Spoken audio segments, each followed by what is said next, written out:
ओम गंग गणपतये नमो नमः। संक्षिप्त शिवपुराण उमा संहिता अध्याय 27। काल या मृत्यु को जीतकर अमरत्व प्राप्त करने के 4 यौगिक साधनाएं: प्राणायाम, भूमध्य में अग्नि का ध्यान, मुख से वायुपान तथा मुड़ी हुई जिह्वा द्वारा गले के घाटी का स्पर्श।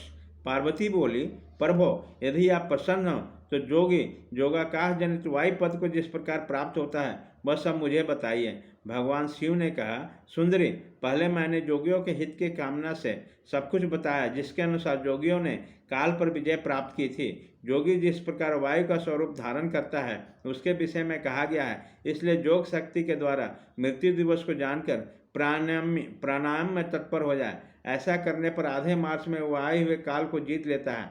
हृदय में स्थित हुई प्राणी वायु सदा अग्नि को दीप्त करने वाली है। उस अग्नि का सहायक बताया गया है।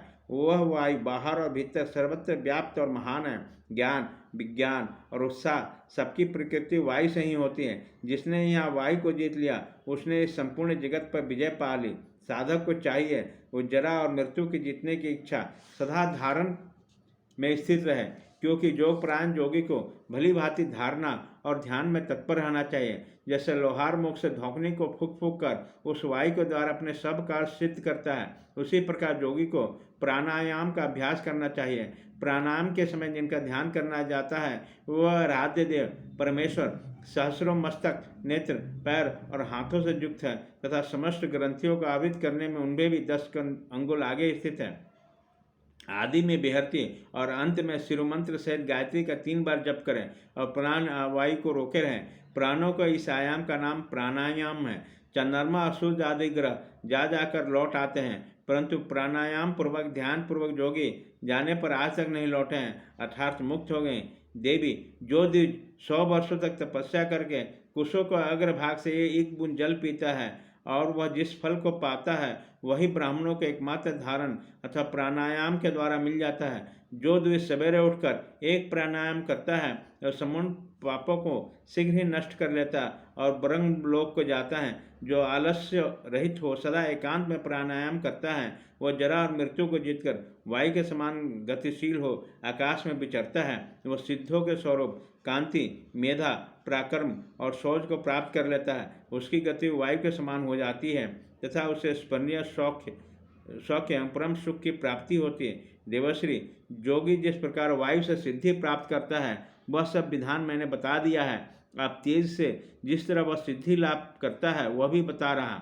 जहाँ दूसरे लोगों को बातचीत का कोलाहल ना पहुँचता ऐसे शांत एकांत स्थान पर अथवा सुखद आसन पर बैठकर चंद्रमा और सूर्य वाम और दक्षिण नेत्र की कांति से प्रकाशित मध्यवर्ती तेज भूमध्य भाग जो अग्नि का तेज अव्यक्त रूप से प्रकाशित होता है उसे आलस्य रहित योगी दीपक रहित अंधकार स्थान में चिंतन करने पर निश्चय ही देख सकता है। इसमें संचय नहीं है। जोगी हाथ की उंगलियों से यत्नपूर्वक दोनों नेत्रों को कुछ दबाए रखे और उनके तारों को देखता हुआ एकाग्र चित्त से आधे मुहूर्त तक उन्हीं का चिंतन है।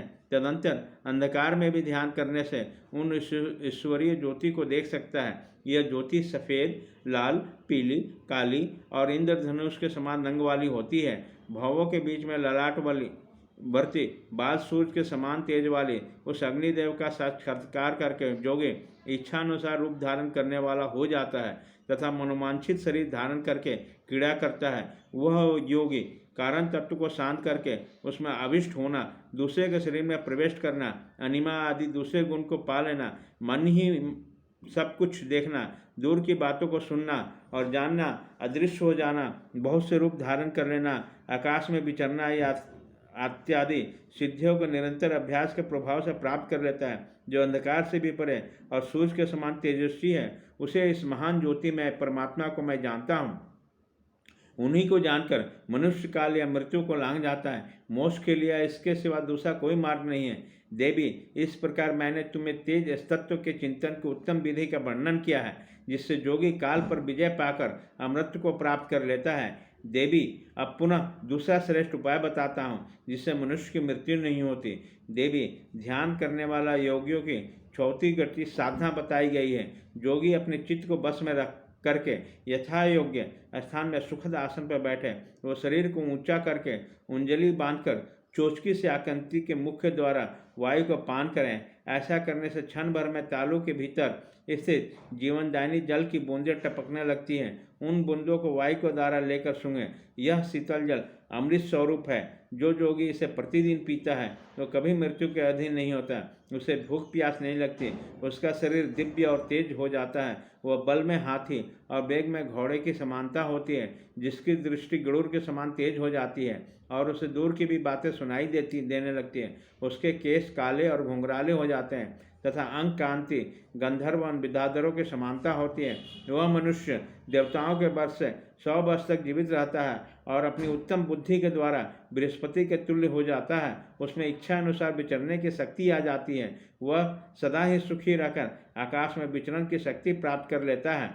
ब्राह्मणे, अब मृत्यु पर विजय पाने की पुनः दूसरी विधि बता रहा हूँ जिसे देवताओं ने भी प्रयत्नपूर्वक छिपा रखा है। तुम उसे सुनो।